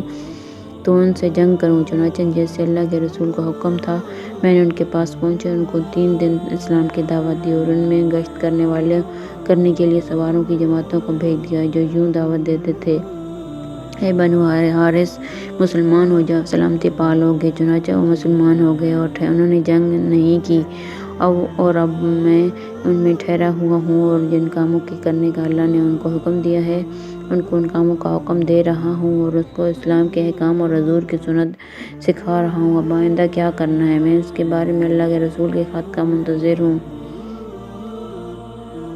بسم اللہ الرحمن الرحیم۔ میں نبی رسول اللہ کی طرف سے خالد بن ولید کے نام۔ السلام علیکم۔ میں تمہارے سامنے اس کی تعریف کرتا ہوں جس کے سوا کوئی معبود نہیں۔ معبود تمہارا خط تمہاری قاصد کے ساتھ میرے پاس پہنچا، جس سے یہ معلوم ہوا کہ بنو حارث بن کعب تمہارے جنگ کرنے سے پہلے ہی مسلمان ہو گئے۔ انہوں نے تمہاری دعوت اسلام کو قبول کر لیا اور کلمہ شہادت پڑھ لیا۔ اللہ تعالیٰ نے ان کو اپنی ہدایت سے نواز دیا، لہٰذا اب تم ان کو خوشخبری سناؤ اور اللہ کے عذاب سے ڈراؤ اور پھر تم واپس آ جاؤ اور تمہارے ساتھ ان کا ایک وقت بھی یہاں آئے۔ وعلیکم السلام ورحمۃ اللہ وبرکاتہ۔ چنانچہ حضرت خالد حضور کی خدمت میں واپس آ گئے اور ان کے ساتھ بنو حارث بن کعب کا وفد بھی آیا۔ جب وہ حضور کی خدمت میں آئے تو آپ نے ان کو دیکھا تو آپ نے فرمایا، یہ کون لوگ ہیں جو ہندوستان کے آدمی معلوم ہوتے ہیں؟ صحابہ نے عرض کیا، یا رسول اللہ، یہ بنو حارث بن کعب ہیں۔ جب وہ حضور کی خدمت میں پہنچے تو انہوں نے حضور کو سلام کیا اور کہا کہ ہم اس بات کی گواہی دیتے ہیں کہ آپ اللہ کے رسول ہیں اور اللہ کے علاوہ کوئی معبود نہیں ہے۔ آپ نے فرمایا، میں بھی اس بات کی گواہی دیتا ہوں کہ اللہ کے سوا کوئی معبود نہیں اور میں اللہ کا رسول ہوں۔ پھر آپ نے فرمایا، کیا تم وہی لوگ جن کو جب دھکا دیا جائے تو پھر وہ کام کے لیے آگے بڑھتے ہیں جب سب خاموش رہے؟ کسی نے کوئی جواب نہ دیا۔ آپ نے دوبارہ پوچھا، پھر بھی کسی نے کوئی جواب نہ دیا۔ پھر آپ نے 4تھی مرتبہ پوچھا تو آپ یزید بن عبد المدان نے کہا، جی ہاں یا رسول اللہ، ہم ہی وہ لوگ ہیں جن کو جب دھکا دیا جائے تو پھر وہ کام کے لیے آگے بڑھتے ہیں۔ اور یہ بات انہوں نے 4 دفعہ کہی کیونکہ حضور نے 4 دفعہ پوچھا تھا۔ پھر حضور نے فرمایا کہ اگر حضرت خالد مجھے یہ نہ لکھتے کہ تم مسلمان ہو گئے ہو تو تم نے جنگ نہیں کی تو آج میں تمہارے سر کٹوا کر تمہارے پیروں تلے ڈلوا دیتا۔ حضرت یزید بن عبد المدان نے عرض کیا، حضرت، اپنے مسلمان ہونے کے بارے میں ہم نے نہ آپ کی تعریف کی اور نہ حضرت خالد کی۔ حضور نے فرمایا، پھر تم نے کس کی تعریف کی ہے؟ تو ان سب نے عرض کیا، یا رسول اللہ، ہم نے اس اللہ کی تعریف کی ہے جس نے آپ کے ذریعے ہمیں ہدایت سے نوازا۔ آپ نے فرمایا، تم ٹھیک کہتے ہو۔ پھر آپ نے فرمایا، زمانہ جاہلیت میں تم اپنے مقابل دشمن پر کس وجہ سے غالب آتے تھے؟ انہوں نے کہا، ہم تو کسی پر غالب نہیں آتے تھے۔ آپ نے فرمایا، کیوں نہیں؟ تم لوگ تو اپنے مقابل دشمن پر غالب آ جایا کرتے تھے۔ انہوں نے عرض کیا، یا رسول اللہ، ہم اپنے مقابل دشمن پر اس بات کی وجہ سے غالب آتے تھے کہ ہم متحد رہتے تھے اور ایک دوسرے سے جدا نہیں ہوتے تھے اور کسی پر ظلم کرنے میں پہل نہیں کرتے تھے۔ آپ نے فرمایا، تم ٹھیک کہتے ہو۔ پھر آپ نے حضرت قیس بن حسین کو ان کا امیر مقرر فرما دیا۔ فرائض اسلام کی دعوت دینا۔ حضرت جریر بن عبداللہ فرماتے ہیں کہ حضور نے آدمی بھیج کر مجھے بلوایا تو آپ نے فرمایا، اے جریر، تم کس وجہ سے آئے ہو؟ میں نے عرض کیا، آپ کے ہاتھ پر مسلمان ہونے کے لیے آیا ہوں۔ پھر آپ نے مجھ پر ایک چادر ڈال دی اور اپنے صحابہ کی طرف متوجہ ہو کر فرمایا کہ جب تمہارے پاس کسی قوم کا عمدہ اخلاق والا بہترین آدمی آ جائے تو تم اس کا اکرام کرو۔ پھر آپ نے فرمایا، اے جریر، میں تمہیں اس بات کی دعوت دیتا ہوں کہ تم یہ گواہی دو کہ اللہ کے سوا کوئی معبود نہیں اور میں اللہ کا رسول ہوں، اور اس بات کی دعوت دیتا ہوں کہ تم اللہ پر اور آخرت کے دن پر اور تقدیر پر ایمان لاؤ کہ جو کچھ بھلایا پڑا ہے اور سب اللہ کی طرف سے ہے، اور اس بات کی دعوت دیتا ہوں کہ تم فرض نماز پڑھو اور فرض زکوٰۃ ادا کرو۔ چنانچہ میں نے ایسا ہی کیا۔ اس کے بعد جب بھی آپ مجھے دیکھتے تو مسکرا دیتے۔ حضرت ابن عباس فرماتے ہیں کہ جب حضور نے حضرت معاذ بن جبل کو یمن بھیجا تو میں ان کو یہ ہدایت دی کہ تم ایسی قوم کے پاس جا رہے ہو جو اہل کتاب ہیں۔ جب تم ان کے پاس پہنچ جاؤ تو ان کو اس بات کی دعوت دینا کہ وہ گواہی دیں کہ اللہ کے سوا کوئی معبود نہیں ہے اور محمد اللہ کے رسول ہیں۔ اگر وہ تمہاری یہ بات مان لیں تو پھر ان کو یہ بتانا کہ اللہ تعالیٰ نے ان پر دن رات میں 5 نمازیں فرض کی ہیں۔ اگر وہ تمہاری یہ بات بھی مان لیں تو پھر ان کو یہ بتانا کہ اللہ تعالیٰ نے ان پر زکوٰۃ فرض کی ہے جو ان کے مالداروں سے لے کر ان کے فقیروں کو دے دی جائے گی۔ اگر وہ تمہاری یہ بات بھی مان لیں تو پھر تم ان کے عمدہ مال لینے سے بچنا اور مظلوم کی بد دعا سے بھی بچنا، کیونکہ ان کی بد دعا اور اللہ کے درمیان کوئی چیز حائل نہیں ہوتی۔ حضرت ہوشب ذی فرماتے ہیں کہ جب اللہ تعالیٰ نے محمد کو غلبہ دے دیا تو میں نے ابشر کے ساتھ آپ کی خدمت میں 40 سواروں کی ایک جماعت بھیجی۔ وہ میرا خط لے کر مدینہ حضور کی خدمت میں گئے۔ وہاں جا کر ابشر نے پوچھا، آپ لوگوں میں محمد کون ہے؟ صحابہ نے عرض کیا، یہ ہیں ابشر۔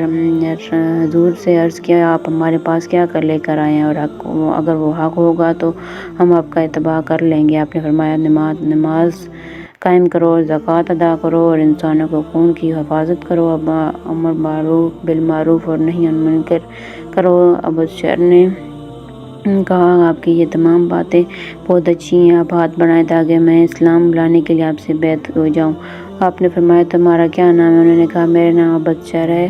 آپ نے فرمایا، نہیں بلکہ تم عبد خیر ہو، اور حضور نے ان کو اسلام پر بیعت فرمایا۔ ہوشب ذی کے خط کا جواب لکھ کر ان کے ہاتھ ہوشب کو بھیجا، جس پر آپ حضرت ہوشب ایمان لے آئے۔ حضرت ابن عباس فرماتے ہیں کہ قوم عبدالقیس کا وفد حضور کی خدمت میں حاضر ہوا۔ آپ نے ان کا استقبال کرتے ہوئے فرمایا، خوش آمدید ہو قوم کو، چونکہ تم لوگ خوشی سے مسلمان ہو کر آئے ہو، اس وجہ سے نہ دنیا میں تمہاری رسوائی اور نہ آخرت میں پشیمانی۔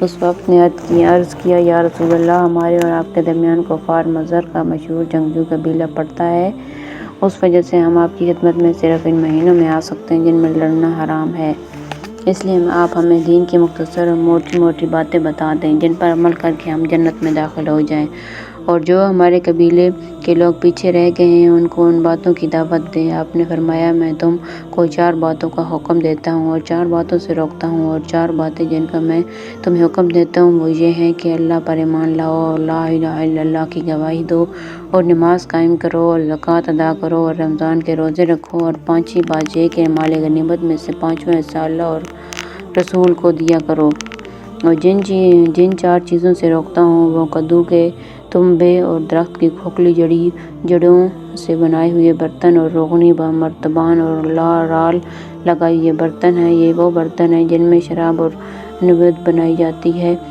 طیالسی نے بھی اس طرح روایت ذکر کی ہے جس میں کچھ مضامین زیادہ ہیں، اور آخر میں یہ بھی ہے کہ حضور نے ان سے فرمایا کہ ان باتوں کو یاد رکھو، اور جو تمہارے لوگ پیچھے رہ گئے ہیں ان کو ان باتوں کی دعوت دو۔ حضرت علقمہ بن الحارث فرماتے ہیں کہ میں حضور کی خدمت میں حاضر ہوا، میرے ساتھ میری قوم کے مزید 6 آدمی تھے۔ ہم لوگوں نے حضور کو سلام کیا، حضور نے ہمارے سلام کا جواب دیا، پھر ہم نے آپ سے گفتگو کی، آپ کو ہماری گفتگو پسند آئی، اور آپ نے پوچھا کہ تم لوگ کون ہو؟ میں نے کہا، مومن ہیں۔ آپ نے فرمایا، ہر بات کی ایک حقیقت اور نشانی ہوا کرتی ہے، تمہارے ایمان کی کیا حقیقت ہے؟ ہم نے عرض کیا کہ بندہ خصلتین ہمارے ایمان کی حقیقت اور نشانی ہے۔ 5 خصلتیں وہ ہیں جن کا آپ نے ہمیں حکم دیا، اور 5 خصلتیں وہ ہیں جن کا آپ کے قاصدوں نے ہمیں حکم دیا، اور 5 خصلتیں وہ ہیں جن کو ہم نے زمانہ جاہلیت میں اختیار کیا تھا اور اب تک ہم ان پر باقی ہیں۔ ہاں، اگر آپ ان سے منع کریں گے تو ہم ان کو چھوڑ دیں گے۔ آپ نے فرمایا، وہ 5 خصلتیں کون سی ہیں جن کا میں نے تم کو حکم دیا ہے؟ ہم نے کہا، آپ نے ہمیں اس بات کا حکم دیا کہ ہم اللہ پر اور اس کے فرشتوں پر اور اس کی کتابوں پر اور اس کے رسولوں پر اور تقدیر پر ایمان لائیں کہ بھلا یا برا ہو، جو کچھ بھی ہے وہ اللہ کی طرف سے ہے۔ پھر آپ نے فرمایا، وہ 5 خصلتیں کون سی ہیں جن کا تم کو میرے قاصدوں نے حکم دیا؟ ہم نے کہا، آپ کے قاصدوں نے ہمیں اس بات کا حکم دیا ہے کہ ہم اس بات کی گواہی دیں کہ ایک اللہ کے سوا کوئی معبود نہیں، اس کا کوئی شریک نہیں ہے، اور آپ اللہ کے بندے اور رسول ہیں، اور اس بات کا حکم دیا کہ ہم فرض نماز قائم کریں، فرض زکوٰۃ ادا کریں اور ماہ رمضان کے روزے رکھیں، اگر ہم سفر کی طاقت رکھیں تو بیت اللہ کا حج کریں۔ پھر آپ نے فرمایا کہ وہ 5 خصلتیں کون سی ہیں جن کو تم نے زمانہ جاہلیت میں اختیار کیا تھا؟ ہم نے کہا سہولت اور خوشحالی کے وقت اللہ کا شکر کرنا اور مصیبت اور آزمائش کے وقت صبر کرنا، لڑائی کے موقع پر جمنا اور جوہر دکھانا اور اللہ کی قضاء و تقدیر پر راضی رہنا، اور دشمن پر جب مصیبت آئے تو اس سے خوش نہ ہونا۔ حضور نے صحابہ کو مخاطب ہو کر فرمایا، یہ لوگ تو بڑے سمجھدار اور سلیقے والے ہیں، ان عمدہ اور بہترین خصلتوں کی وجہ سے قریب تھا کہ یہ نبی ہو جاتے، یعنی ان کی تمام خصلتیں نبیوں والی ہیں، اور ہمیں دیکھ کر آپ مسکرائے۔ پھر آپ نے فرمایا کہ میں تمہیں 5 خصلتوں کی وصیت کرتا ہوں تاکہ اللہ تعالیٰ تمہارے اندر خیر کی خصلتیں پوری کر دے۔ جو تم نے کھانا نہیں ہے اسے جمع نہ رکھو، یعنی ضرورت سے زائد بچا ہوا کھانا صدقہ کر دیا کرو۔ جس مکان میں رہنا نہیں ہے اسے مت بناؤ، یعنی ضرورت کے مطابق مکان بناؤ، ضرورت سے زیادہ نہ بناؤ۔ اور جس دنیا کو چھوڑ کر تم چل دو گے اس میں ایک دوسرے سے آگے بڑھنے کی کوشش نہ کرو، اور جس اللہ کے پاس تم نے جانا اور اس کے پاس جمع ہونا ہے اس سے تم ڈرو، اور جس دار آخرت کو تم نے جانا ہے وہاں ہمیشہ رہنا ہے اس کی فکر کرو۔ حضرت سوید فرماتے ہیں کہ میں اپنی قوم کے 7 آدمیوں کو وفد لے کر حضور کی خدمت میں گیا۔ جب ہم آپ کی خدمت میں حاضر ہوئے تو ہم نے آپ سے گفتگو کی تو آپ کو ہمارا انداز گفتگو، انداز نشست و برخاست اور لباس پسند آیا۔ آپ نے فرمایا تم کون لوگ ہو؟ ہم نے کہا مومن ہیں۔ اس پر آپ مسکرانے لگے اور فرمایا ہر بات کی ایک حقیقت اور نشانی ہوا کرتی ہے، تمہارے اس قول اور ایمان کی کیا حقیقت اور نشانی ہے؟ حضرت سوید فرماتے ہیں کہ ہم نے کہا 15 خصلتیں ہیں، ان میں سے 5 خصلتیں تو وہ ہیں جن کے بارے میں آپ کے قاصدوں نے ہمیں حکم دیا کہ ہم ان پر ایمان لائیں، اور ان میں سے 5 خصلتیں وہ ہیں جن کے بارے میں آپ کے قاصدوں نے ہمیں حکم دیا کہ ہم ان پر عمل کریں، اور ان میں سے 5 خصلتیں وہ ہیں جن کو ہم نے زمانہ جاہلیت میں اختیار کیا تھا اور ہم اب تک ان پر قائم ہیں، لیکن اگر ان میں سے کسی کو اپنا گوار سمجھیں گے تو ہم اسے چھوڑ دیں گے۔ پھر آگے پچھلی حدیث میں جیسا مضمون ذکر کیا، البتہ تقدیر پر ایمان لانے کے بجائے مرنے کے بعد دوبارہ زندہ ہونے کا ذکر کیا، اور دشمن کی مصیبت پر خوش نہ ہونے کے بجائے دشمن کے خوش ہونے کے وقت صبر کرنے کو ذکر کیا۔ حضور نے کہا ایسے آدمی کو دعوت دینا جس کا نام ذکر نہیں کیا گیا۔ اس باب میں یہ قبیلہ کیا ایک آدمی کی حدیث گزر چکی ہے جس کو وہ اپنے دادا سے نقل کرتے ہیں۔ اس حدیث میں یہ مضمون ہے کہ ان کے دادا نے کہا کہ آپ کس چیز کی دعوت دیتے ہیں؟ آپ نے فرمایا میں اللہ کے بندوں کو اللہ کی طرف دعوت دیتا ہوں۔ میں نے کہا آپ اس دعوت میں کیا کہتے ہیں؟ آپ نے فرمایا تم اس بات کی گواہی دو کہ اللہ کے سوا کوئی معبود نہیں اور میں محمد کا رسول ہوں، اور اللہ نے جو کچھ مجھ پر نازل فرمایا ہے اس پر ایمان لاؤ، اور لات و عزیٰ کا انکار کرو، اور نماز قائم کرو اور زکوٰۃ ادا کرو۔ حضور کا تمام ملکوں کے بادشاہوں وغیرہ کے پاس اپنے صحابہ کو خط دے کر بھیجنا جن میں آپ نے ان کو اللہ عز و جل کی طرف اور اسلام میں داخلے کی دعوت دی۔ حضرت مسعود بن مخرمہ فرماتے ہیں کہ حضور نے اپنے صحابہ کے پاس تشریف لا کر فرمایا کہ اللہ تعالیٰ نے مجھے تمام انسانوں کے لیے رحمت بنا کر بھیجا ہے، اللہ تعالیٰ تم پر رحم فرمائے، تم میری طرف سے میرا دین تمام انسانوں تک پہنچاؤ۔ اور جیسے حضرت عیسیٰ کے حواریوں نے عیسیٰ کے سامنے اختلاف کیا تم میرے سامنے ایسا اختلاف نہ کرنا، کیونکہ حضرت عیسیٰ نے اپنے حواریوں کو اسی چیز کی دعوت دی تھی کہ جس کی میں تم کو دعوت دینے لگا ہوں، یعنی ان کو دعوت دینے کے لیے دور اور نزدیک بھیجنا چاہتے تھے، چنانچہ ان میں سے جس کی تشکیل دور کی ہوئی اس نے اس کو ناگوار سمجھا، ان کی تشکیل نزدیک کی ہوئی وہ تیار ہو گئے۔ حضرت عیسیٰ بن مریم نے اللہ عز و جل سے اس کی شکایت کی، چنانچہ اگلے دن ان میں سے ہر آدمی اس قوم کی زبان میں بات کر رہا تھا جس قوم کی طرف اس کی تشکیل ہوئی تھی، جس پر عیسیٰ نے ان حواریوں سے پوچھا کہ اللہ تعالیٰ نے تم لوگوں کے لیے یہ کام ضروری قرار دے دیا ہے، اس لیے اب تم اسے ضرور کرو۔ حضور کے صحابہ نے عرض کیا یا رسول اللہ، ہم آپ کی طرف سے آپ کا دین تمام انسانوں تک پہنچائیں گے، آپ ہمیں جہاں چاہیں بھیج دیں۔ چنانچہ حضور نے عبداللہ بن حذیفہ کو کسری کے پاس بھیجا اور سلید بن عمرو کو یمامہ کے نواب حوضہ بن علی کے پاس بھیجا، اور علا بن ازری کو ہجر کے راجہ منظر بن ساوی کے پاس بھیجا، اور عمرو بن العاص کو عمان کے 2 بادشاہوں جعفر اور عباد کے پاس بھیجا جو جلدی کے بیٹے تھے، اور بحیہ کلبی کو قصر کے پاس بھیجا، اور شجاع بن وہیب اسدی کو منظر بن حارث بن ابی شمر غسانی کے پاس بھیجا، اور عمرو بن امیہ ضمیری کو نجاشی کے پاس بھیجا۔ علا بن ازرمی کے علاوہ باقی تمام حضرات حضور کے انتقال سے پہلے واپس آ گئے۔ علا بن ازری حضور کے انتقال کے وقت بحرین میں تھے۔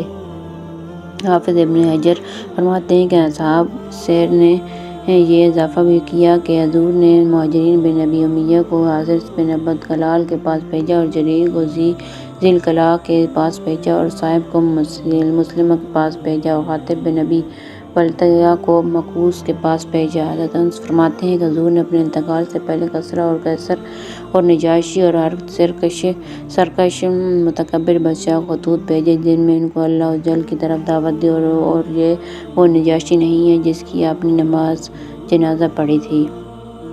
حضرت جابر فرماتے ہیں کہ حضور نے اپنے انتقال سے پہلے کسریٰ اور قیصر ہر ظالم اور سرکش بادشاہ کو دعوتی خطوط بھیجے تھے۔ حضور کا شاہ حبشہ اور حضرت نجاشی کے نام مکتوب گرامی۔ حضور نے حضرت عمر بن امیہ ضمری کے ہاتھ حضرت جعفر بن ابی طالب اور ان کے ساتھیوں کے بارے میں نجاشی کے نام یہ خط بھیجا: بسم اللہ الرحمن الرحیم، محمد رسول اللہ کی جانب سے نجاشی ہم شاہ حبشہ کے نام، سلامتی ہو تم پر، میں تمہارے سامنے میں اللہ کی تعریف کرتا ہوں جو بادشاہ ہے اور پاک ذات ہے اور دینے والا اور پناہ میں لینے والا ہے، اور میں اس بات کی گواہی دیتا ہوں کہ حضرت عیسیٰ اللہ کی پیدا کی ہوئی روح ہے اور اللہ کا وہ کلمہ ہے جس کو اللہ نے مریم بطول پاک صاف اور پاک دامن کی طرف القاء فرمایا تھا، چنانچہ وہ حضرت عیسیٰ کے ساتھ امید سے ہو گئیں۔ اللہ تعالیٰ نے ان کو اپنی خاص روح اور اپنی یعنی فرشتے کی پھونک سے پیدا فرمایا، اور میں تم کو اللہ واحد لا شریک کی دعوت دیتا ہوں کہ تم پابندی سے اللہ کی اطاعت کرتے رہو اور میرے اتباع کرو اور مجھ پر اور جو کچھ میرے پاس آیا ہے اس پر ایمان لاؤ، کیونکہ میں اللہ کا رسول ہوں، اور میں تمہارے پاس اپنے چچا زاد بھائی حضرت جعفر کو مسلمانوں کی ایک جماعت کے ساتھ بھیجا ہے۔ جب یہ تمہارے پاس پہنچے تو ان کو میں اپنا مہمان بنا لینا اور تکبر اور غرور چھوڑ دینا، کیونکہ میں تمہیں اور تمہارے لشکر کو اللہ جل کی دعوت دیتا ہوں۔ میں تمہیں اللہ کا پیغام پہنچا چکا ہوں اور تمہارے بھلے کی بات کہہ چکا ہوں، تم میری نصیحت مان لو اور اس پر سلامتی ہو جو ہدایت کی اتباع کرے۔ نجاشی نے حضور کو جواب میں یہ خط لکھا: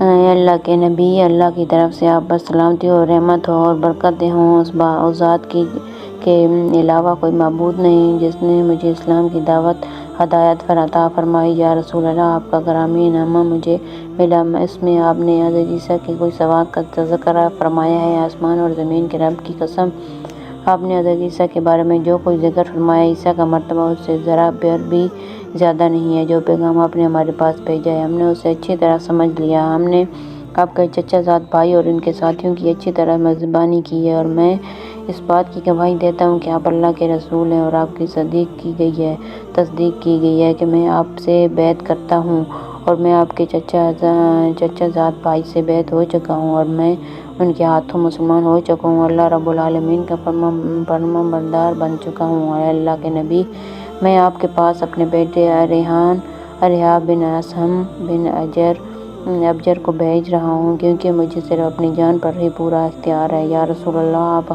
اگر آپ فرما دیں تو میں آپ کی خدمت میں خود حاضر ہونے کو بھی تیار ہوں، کیونکہ میں اس بات کی گواہی دیتا ہوں کہ آپ جو کچھ فرماتے ہیں وہ بالکل حق سچ ہے۔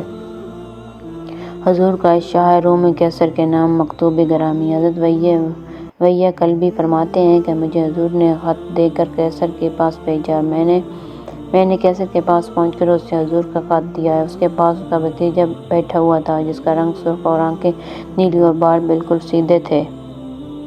جب اس نے حضور کا خط پڑھا تو اس میں یہ مضمون تھا: محمد اللہ کی جانب سے روم والے ہرقل کے نام۔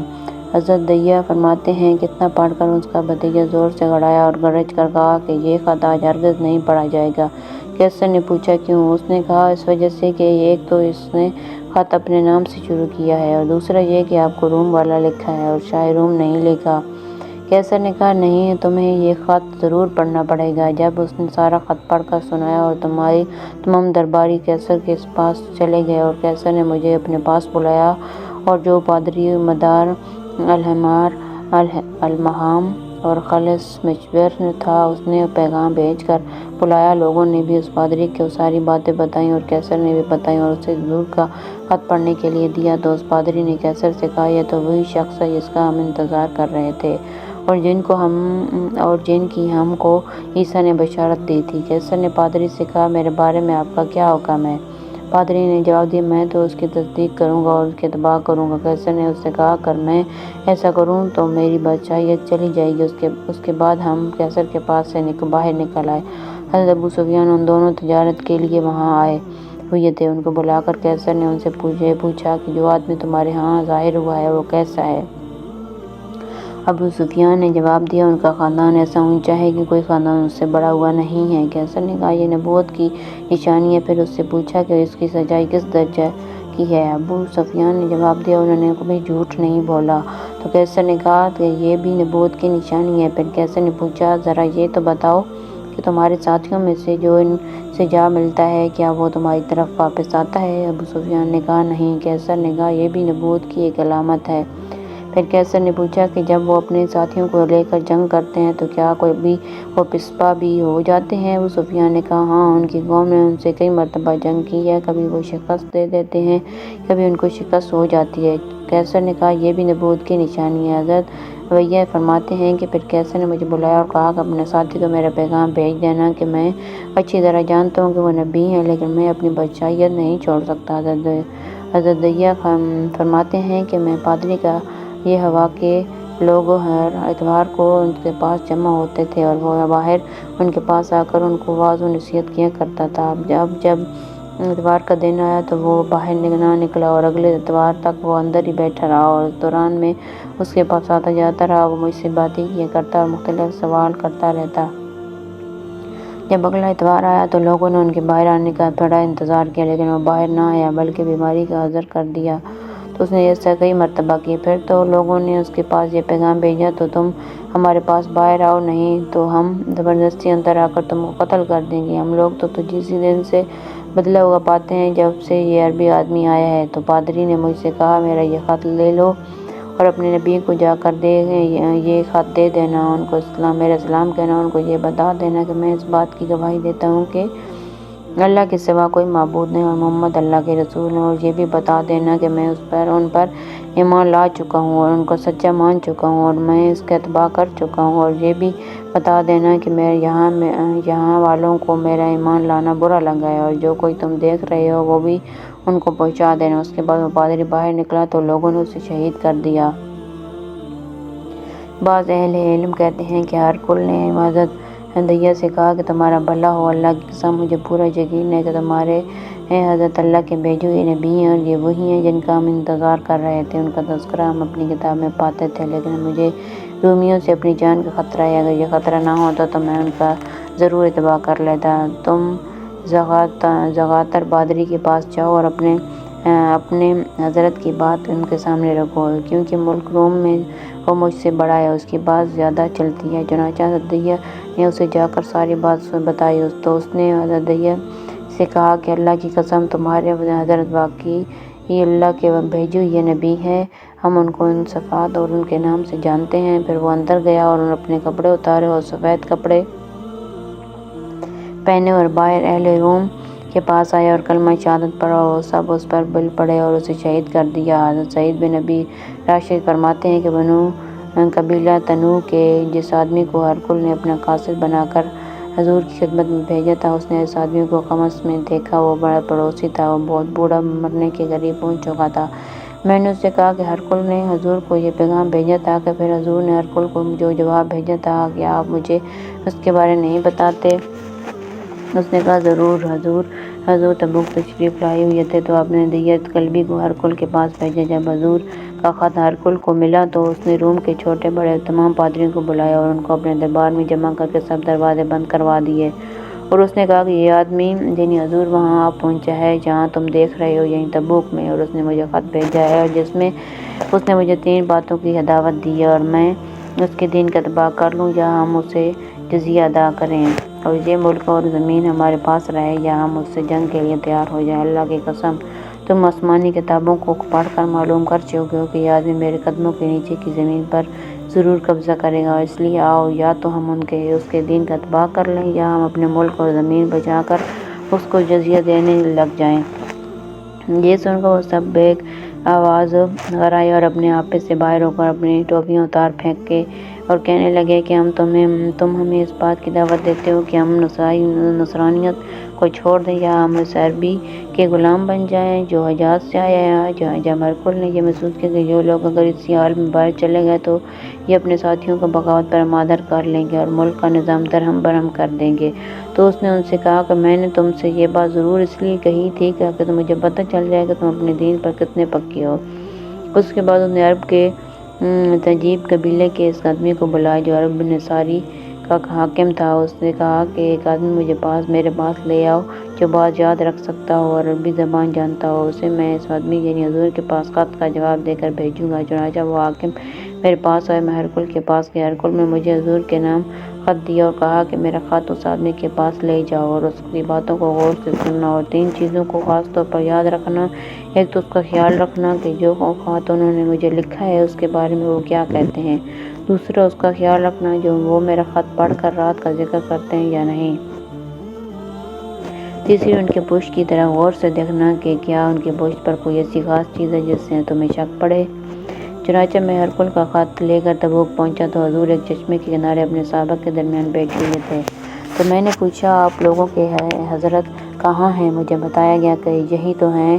تو میں چلتے چلتے آپ کے سامنے جا کر بیٹھ گیا اور میں نے اپنا خط آپ کو دیا۔ آپ نے فرمایا، کیا تم اپنے باپ حضرت ابراہیم علیہ السلام کے دین میں داخل ہونا چاہتے ہو جو ہر غلط اور باطل سے پاک ہے؟ میں نے کہا، میں ایک قوم کی طرف سے قاصد بن کر آیا ہوں، اسی قوم کے دین پر ہوں، جب تک اس قوم کے پاس واپس نہ چلا جاؤں ان کے دین کو نہیں چھوڑ سکتا۔ اس پر آپ نے یہ آیت پڑھی، تو راہ پر نہیں لاتا جس کو تو چاہے، پر اللہ راہ پر لائے جس کو چاہے، اور وہی خوب جانتا ہے جو راہ پر آئیں گے۔ اس کے بعد فرمایا، تنوخی بھائی، میں نے ایک خط نجاشی کو بھیجا تھا، اس نے میرا خط پھاڑ دیا، اس وجہ سے اللہ تعالیٰ سے اسے اس کے ملک کو پھاڑ دیں گے۔ بظاہر یہ نجاشی اور ہے، اور جو نجاشی حضور کا خط پڑھ کر مسلمان ہو گئے تھے اور جن کو حضور نے غائبانہ نماز جنازہ پڑھی تھی وہ اور ہیں۔ اور میں نے تمہارے بادشاہ قیصر کو بھی خط لکھا تھا، اس نے میرے خط کو سنبھال کر رکھا، اسے پھاڑا نہیں، اس لیے جب تک اس کی زندگی میں خیر مقدر ہے اس وقت تک لوگوں کے دلوں میں اس کا رعب رہے گا۔ اور میں نے اپنے دل میں کہا، ہرقل نے مجھے 3 باتوں کے خیال رکھنے کا کہا تھا، یہ ان میں سے ایک تو ہو گئی، اور میں نے اپنے ترکش میں سے تیر نکال کر فوراً اپنی تلوار کے نیام کی کھال پر تیر سے لکھ دیا۔ پھر حضور نے وہ خط اپنی بائیں طرف والے ایک آدمی کو دیا۔ میں نے پوچھا کہ یہ خط پڑھنے والے صاحب کون ہیں؟ لوگوں نے بتایا، یہ حضرت معاویہ ہیں۔ حضرت معاویہ خط پڑھنے لگے۔ ہرقل نے اس خط میں یہ مضمون تھا کہ آپ مجھے ایسی جنت کی دعوت دے رہے ہیں جس کی چوڑائی آسمانوں اور زمین کے برابر ہے، جو متقیوں کے لیے تیار کی گئی ہے۔ جب آسمانوں اور زمین کے برابر جنت ہوگی، دوزخ کہاں ہوگی؟ تو آپ نے فرمایا، سبحان اللہ، جب دن آ جاتا ہے تو رات کہاں چلی جاتی ہے؟ میں نے اپنے ترکش میں سے تیر نکال کر اپنی تلوار کے نیام پر اس بات کو بھی لکھ لیا۔ جب آپ میرے خط کو سن چکے تو آپ نے مجھ سے فرمایا کہ تم میرے پاس قاصد بن کر آئے ہو، تمہارا ہم پر حق ہے، اگر ہمارے پاس تحفے کے طور پر دینے کے لیے کوئی چیز ہوئی تو ہم تمہیں ضرور دیں گے، کیونکہ اس وقت ہم سفر میں ہیں اور زیادہ راہ بالکل ختم ہو چکا ہے۔ لوگوں میں سے ایک آدمی نے بلند آواز سے کہا کہ میں اس کو تحفہ دیتا ہوں۔ چنانچہ اس نے اپنا سامان کھولا اور ایک صفوریہ اردن کے شہر صفورہ کا بنا ہوا جوڑا لا کر انہوں نے میری گود میں رکھ دیا۔ میں نے پوچھا، یہ جوڑا دینے والے صاحب کون ہیں؟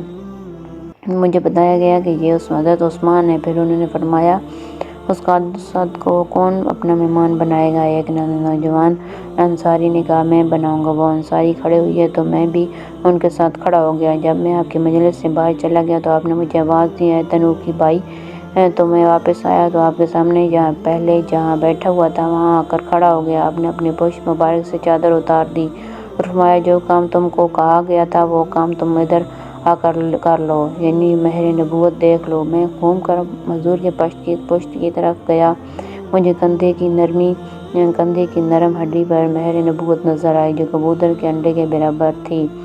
حضرت ابن عباس فرماتے ہیں کہ حضرت ابو سفیان نے ان سے یہ بیان کیا کہ جس زمانے میں حضور نے ابو سفیان اور کفار قریش سے صلح کر رکھی تھی، اس زمانے میں حضرت ابو سفیان قریش کے ایک تجارتی قافلے کے ساتھ ملک شام گئے ہوئے تھے اور وہاں وہ لوگ ایلیا شہر میں ٹھہرے ہوئے تھے۔ ہرقل کے پاس گئے تو اس نے ان سب کو اپنے دربار میں بٹھایا اور وہاں روم کے بڑے بڑے سردار بھی تھے، ان کو بھی جمع کیا اور ایک ترجمان کو بلا کر کہا، جس آدمی نے نبوت کا دعویٰ کیا ہے تم میں سے کون میں اس کے سب سے زیادہ قریب ہے۔ حضرت ابو سفیان فرماتے ہیں کہ میں نے کہا کہ میں نسب میں ان کے سب سے زیادہ قریب ہوں، تو ہرقل نے کہا اس آدمی کو میرے قریب کر دو اور میں اس کے ساتھیوں کو ان کے پیچھے قریب ہی بٹھا دو۔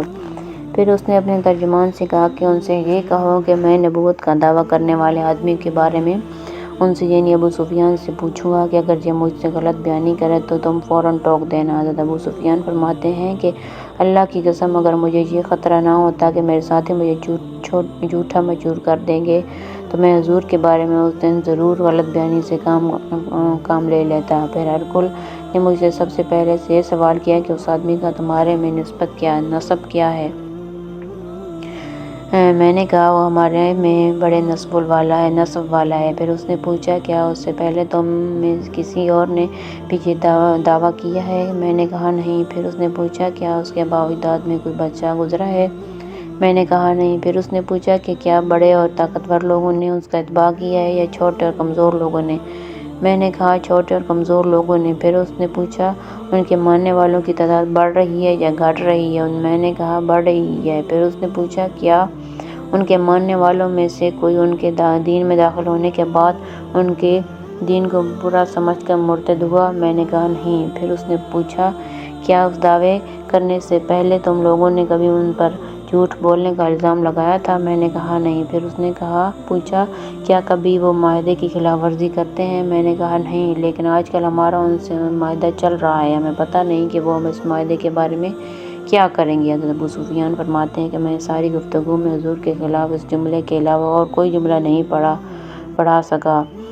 پھر ہرقل نے پوچھا کیا کبھی تمہاری اس سے جنگ ہوئی ہے؟ میں نے کہا ہاں۔ اس نے کہا ان سے جنگ کرنے کا کیا نتیجہ نکلا؟ میں نے کہا برابر سربر، کبھی وہ جیت جاتے اور کبھی ہم جیت جاتے۔ پھر اس نے پوچھا وہ تمہیں کن باتوں کا حکم دیتے ہیں؟ میں نے کہا وہ یہ کہتے ہیں کہ اللہ کی عبادت کرو، اس کے ساتھ کسی کو شریک نہ ٹھہراؤ، تمہارے آباء و اجداد جو کہتے ہیں اسے چھوڑ دو۔ وہ ہمیں نماز پڑھنے، سچ بولنے اور پاک دامنی اور صلہ رحمی کا حکم دیتے ہیں۔ اس نے ترجمان سے کہا کہ ان سے یہ کہو کہ میں نے تم سے ان کے نسب کے بارے میں پوچھا، تم نے بتایا کہ وہ تم لوگوں میں بڑے نسب والے ہیں اور تمام رسول اسی طرح اپنی قوم کے اعلیٰ نسب میں مبعوث ہوتے ہیں، اور میں نے تم سے پوچھا کیا اس سے پہلے تم میں سے کسی اور نے بھی یہ دعویٰ کیا ہے؟ تم نے بتایا کہ نہیں۔ میں نے دل میں کہا اگر ان سے پہلے کسی اور نے بھی یہ دعویٰ کیا ہوتا تو میں یہ کہتا کہ اس کی دیکھا دیکھی یہ بھی وہی دعویٰ کرنے لگ گیا ہے۔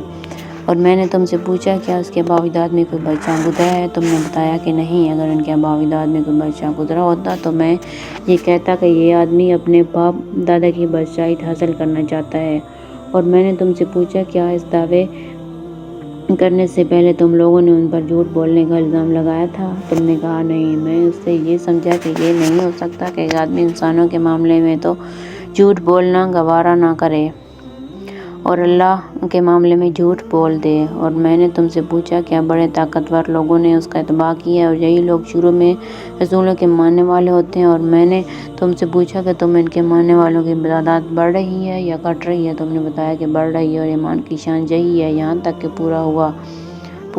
اور میں نے تم سے پوچھا کہ ان کے ماننے والوں میں سے کوئی ان کے دین میں داخل ہونے کے بعد ان کے دین کو برا سمجھ کر مرتد ہوا؟ تم نے بتایا نہیں۔ اور ایمان کی حلاوت جب دلوں میں رچ جاتی ہے تو ایسے ہی ہوا کرتا ہے۔ اور میں نے تم سے پوچھا کہ کیا کبھی وہ معاہدہ کی خلاف ورزی کرتے ہیں؟ تو تم نے بتایا نہیں۔ اسی طرح رسول معاہدے کی خلاف ورزی نہیں کرتے۔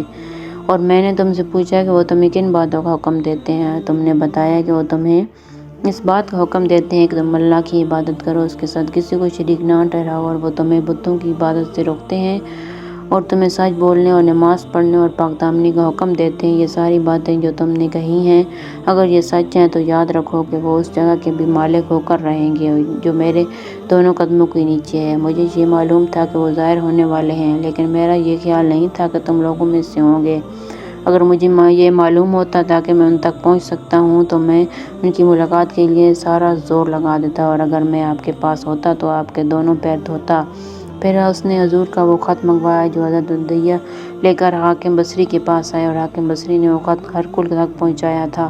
اس خط میں یہ مضمون تھا: بسم اللہ الرحمن الرحیم۔ اللہ کے سوا اللہ کے رسول محمد بن عبداللہ کی طرف سے ہرقل کے نام جو روم کا بڑا ہے اس پر سلامتی ہو جس نے ہدایت کو اختیار کیا۔ اما بعد، میں تم کو اسلام کی دعوت دیتا ہوں، مسلمان ہو جاؤ، سلامتی پالو گے، اللہ تعالیٰ تم کو دگنا اجر عطا فرمائیں گے۔ اگر تم نے اسلام سے منہ پھیرا تو تمہاری رایا کا گناہ بھی تم پر ہوگا۔ اے اہل کتاب، آؤ اس کلمے کی طرف جو تمہارے اور تمہارے درمیان برابر ہے، اور وہ یہ ہے کہ ہم صرف اللہ کی عبادت کریں اور اس کے ساتھ کسی کو شریک نہ کریں، اور ہم اللہ کے علاوہ ایک دوسرے کو خدا نہ بنائیں۔ اگر اہل کتاب اس دعوت سے منہ پھیر لیں تو اے مسلمانوں، تم کہہ دو کہ ہم تو یقیناً مسلمان ہیں۔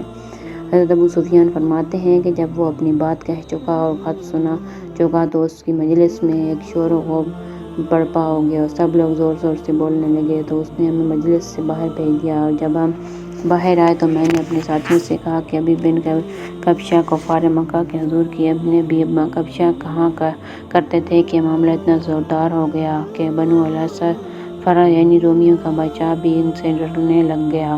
اس کے بعد مجھے پختہ یقین ہو گیا کہ حضور غالب ہو کر رہیں گے، حتیٰ کہ اللہ نے مجھے اسلام سے نوازا ہے۔ ظاہری کہتے ہیں کہ ابن نطور ایلیہ کا حکم کا حاکم ہرقل جب ایلیل یعنی بیت المقدس آیا ہوا تھا تو وہ ایک دن صبح کے وقت بڑا پریشان اور کبیدہ خاطر تھا، تو اس سے ایک بڑے آدمی نے کہا کہ آپ کی طبیعت ٹھیک معلوم نہیں ہو رہی۔ ابن نطور کا بیان ہے کہ ہرقل نجومی تھا اور ستاروں کا حساب جانتا تھا۔ پادری کے پوچھنے پر اس نے بتایا کہ ستاروں میں غور کرنے سے مجھے پتہ چلا ہے کہ ختنے والے بادشاہ کا دنیا میں ظہور ہو چکا ہے۔ تم یہ بتاؤ کہ لوگوں میں سے کس قوم میں ختنے کا رواج ہے؟ انہوں نے کہا کہ صرف یہودی ختنہ کرتے ہیں، اور یہودیوں کی طرف سے آپ کو پریشان ہونے کی ضرورت نہیں ہے۔ اپنے ملک کے تمام شہروں میں یہ حکم نامہ بھیج دیں، وہاں جتنے یہودی ہیں وہ سب قتل کر دیے جائیں۔ ان لوگوں نے ابھی یہ گفتگو ہو ہی رہی تھی کہ اتنے میں غسان کے بادشاہ کا بھیجا ہوا قاصد آ پہنچا۔ اس نے کہا کہ ان کو حضور کے بارے میں خبر دی۔ اس سے ساری خبر معلوم کر کے ان لوگوں سے کہا کہ جاؤ پتہ کرو کہ اس قاصد نے ختنہ کروایا ہوا ہے یا نہیں۔ ان لوگوں نے تحقیق کرنے کے بعد ہرقل کو بتایا کہ اس نے ختنہ کروایا ہوا ہے۔ پھر ہرقل نے اس قاصد سے عربوں کے بارے میں پوچھا تو اس نے بتایا کہ عربوں میں ختنہ کا رواج ہے۔ اس پر ہرقل نے کہا یہ عرب قوم کے بادشاہ ہیں جن کا ظہور ہو گیا ہے۔ پھر ہرقل نے اپنے ایک ساتھی کو اس بارے میں خط لکھا جو رومیوں میں رہتا تھا اور علم نجوم میں اس طرح ماہر تھا، اور خود ہرقل کی رائے سے پورا اتفاق کر رہا تھا اور باقی اس نبی کا ظہور ہو گیا ہے اور عرب قوم کا بادشاہ ہے۔ ہرقل نے خمس میں اپنے محل کے کھلے پارک میں روم کے بڑے سرداروں کو جمع کیا اور پھر اس نے دروازے بند کرنے کا حکم دیا، چنانچہ تمام دروازے بند کر دیے گئے۔ پھر اس نے محل میں ایک جھاڑو کے جھڑوکے سے اس کے سامنے آ کر ان سے یہ کہا، اے روم کے سردار، کیا تم یہ چاہتے ہو کہ تم کو فلاح و بہبود اور ہدایت ملے اور تمہارے پاس تمہارا ملک باقی رہے؟ اگر تم یہ چاہتے ہو تو اس نبی کا اتباع کر لو۔ جو سنتے ہی وہ سارے سردار بدک کر وحشی گدھوں کی طرح دروازے کی طرف دوڑے ہو، لیکن انہوں نے دیکھا دروازے تو سارے بند ہیں۔ ہرقل نے جب ان کا اس طرح بھاگنا دیکھا تو ان کے ایمان قبول کرنے کی ناامید ہو گیا، تو اس نے حکم دیا کہ ان سب کو میرے پاس واپس لاؤ۔ چنانچہ وہ واپس آئے تو اس نے ان سے کہا کہ میں نے تو یہ بات صرف اس لیے کہی تھی تاکہ مجھے پتہ لگ جائے کہ تم اپنے دین پر کتنے پکے ہو، اور اب مجھے یقین آ گیا ہے کہ تم اپنے دین پر پکے ہو۔ اس پر وہ سب ہرقل کے آگے سجدہ میں گر گئے، اس سے خوش ہو گئے۔ ہرقل کے قصے کا آخری انجام یہی ہوا کہ وہ ایمان نہ لایا۔